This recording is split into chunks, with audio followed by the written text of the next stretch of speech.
Dans l'évangile de Jésus-Christ selon saint Marc.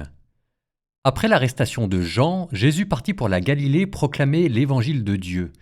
Il disait « Les temps sont accomplis, le règne de Dieu est tout proche, convertissez-vous et croyez à l'évangile. » Passant le long de la mer de Galilée, Jésus vit Simon et André, le frère de Simon, en train de jeter les filets dans la mer, car c'étaient des pêcheurs. Il leur dit « Venez à ma suite, je vous ferai devenir pêcheurs d'hommes. » Aussitôt, laissant leurs filets, ils le suivirent. Jésus avança un peu et il vit Jacques, fils de Zébédée, et son frère Jean, qui étaient dans la barque et réparaient les filets. Aussitôt, Jésus les appela. Alors, laissant dans la barque leur père Zébédée avec ses ouvriers, ils partirent à sa suite.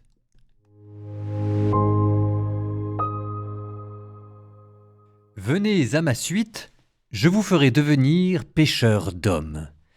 C'est peut-être, alors ce sera aujourd'hui un témoignage personnel, mais c'est quand même peut-être la plus grande joie que Dieu puisse vous donner. C'est quoi ce que vous pouvez faire de mieux sur Terre ? Sur Terre, vous mariez à une femme qui vous aime, vous mariez à un homme qui vous aime, fonder une famille, avoir des enfants, avoir un beau métier, enfin bref, être heureux. Tout cela est beau, tout cela est très beau. Quand Dieu a créé tout cela, il a vu que cela était très beau. Mais imaginez que en parlant de Dieu, vous arriviez à convertir quelqu'un au Christ. Et que se convertir au Christ, c'est peut-être mal dit, parce que c'est toujours l'idée de quitter quelque chose pour changer de religion, mais ça, c'est simplement l'aspect superficiel.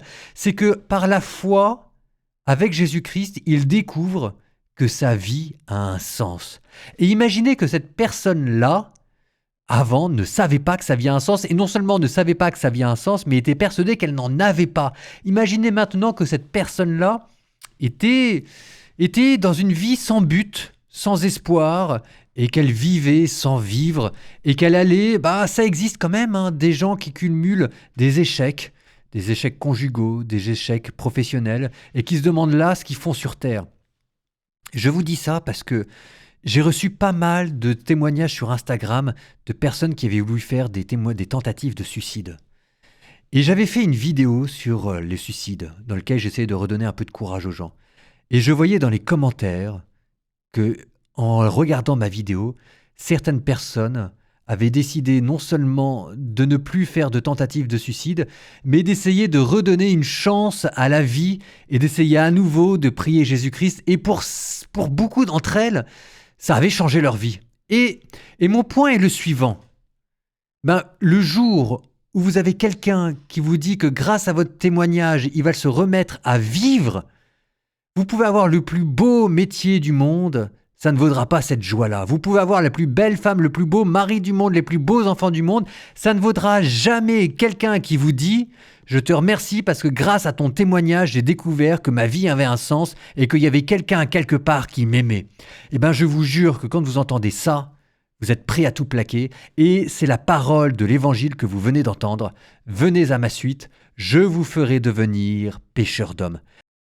Je vous jure, il n'y a pas de plus grande joie que ça. Alors, à vous aussi, je vous redis la parole de Jésus, venez à sa suite et il vous fera devenir pêcheurs d'hommes.